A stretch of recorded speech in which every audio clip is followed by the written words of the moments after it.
I'm Cape Joel, and this is Comic Smack, your weekly, daily, all the time, anytime comic show where I give you your fix of everything you need to know from the world of comic books and superheroes. And on today's show, we're taking a closer look at Doom Patrol issue number 1, the first comic in a joint venture between DC and My Chemical Romance's Gerard Way that sees the strangest heroes of the DC universe taken out of the DC universe and put in their own little side universe. And in fact, they're going to be the first of many. We got Shade the Changing Girl, and we got more stuff coming later. But, you know, let's take a look at this first issue and see how it all shakes out, shall we?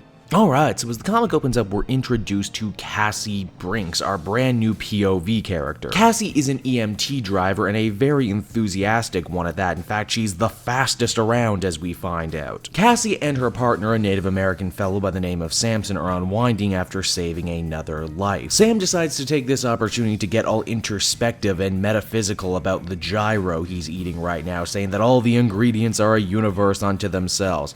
That's a gyro he was eating, and here I thought that was a big giant burrito on the cover. Only here's the thing, as we discover he totally wasn't blowing smoke at all. There actually is a tiny universe inside the gyro he's eating, and that universe, as we find out, plays host to none other than Robot Man. Robot Man, for the uninitiated out there, is probably the only consistent member of the Doom Patrol. I've always considered him to be DC's answer to the Thing. He's very surly, but in a fun way. From there, we transition on over to the Chief, the somewhat de facto leader of the Doom Patrol in previous versions, who we find out is just kind of playing on his keyboard right now. The Chief, for those who don't know, is a wheelchair-bound psychic, but he has nothing to do with Professor X. Cassie and Sam get called out on another job. However, when they get there, they find Robot Man, who gets sideswiped by a truck and broken up into a million pieces. Casey feels drawn to the parts and decides to take them home with her in an attempt to put the Robot Man back together. It's at this point the comic transitions once again to what I can only assume are the villains of the piece, a group of intergalactic businessmen in the fast food industry. It would seem that profits are down for these guys due to some manner of meat shortage, and because of that, the alien that looks to be made up of a bunch of diamonds has an idea, a completely renewable source of meat. That meat source, as we find out, is none other than Danny the Street. Who's Danny the Street, you might be asking yourself? Well, he's another fan favorite of the Doom Patrol. Danny is a completely sentient, slightly psychic living street. Danny is also openly gay. How is a street gay, you might be asking yourself? Well, Grant Morrison found a way. Fun fact too, Danny the Street had actually been used in the New 52 version of the Teen Titans, only for Scott Lobdell to kill him off. Yep, there you go, there's another knock against Scott Lobdell. Now, as I mentioned before, Casey took the Robot Man parts home with her, and her landlord roommate is not a big fan of this. Luckily, we won't have to deal with this dude's BS for much longer, because he gets taken out by another new character calling herself Terri Nunn. She's a singing, dancing magician woman, I think. Looks like our hero Casey is going to need a new roommate, and hey, Terri doesn't have a place to stay. She's loaded but only has the clothes on her back, so hey, it all worked out in the end, didn't it? As the comic ends, we take a look at what I can only assume is heaven, or a place that looks a lot like heaven, where an angel has been beaten to death with a brick that says "I'm sorry" on it and is now laying in a pool of his own blue blood. So yeah, that was Doom Patrol number 1, the first in the all-new Young Animal imprint, and it was really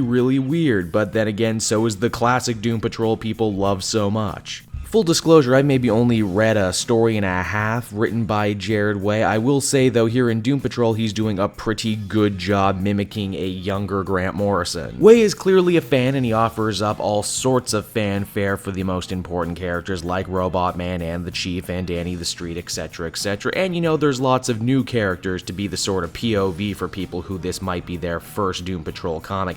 Then again, one of the bigger problems the comic had for me is that it pretty much assumes you already know what the Doom Patrol's deal are and why these characters are so important. I'm not saying you couldn't make this your first Doom Patrol comic ever, but you know, maybe, just maybe, have the DC Wiki open in the other window. I don't doubt this new Doom Patrol series will be able to find an audience, even if that audience might not incorporate me. Overall, though, I would feel comfortable giving this one a 7 out of 10, a decent start for this new series and this new imprint. Hey everyone, thanks so much for watching my newest video. I hope you enjoyed it, and while you're here, why not check out another video I have on offer, or maybe if you're feeling in a supportive mood, you want to like or subscribe. And if you want to support the creation of more videos just like this one, then please, by all means, check out the Cape Joel Patreon. A little bit goes a very long way, and I will see you all next time.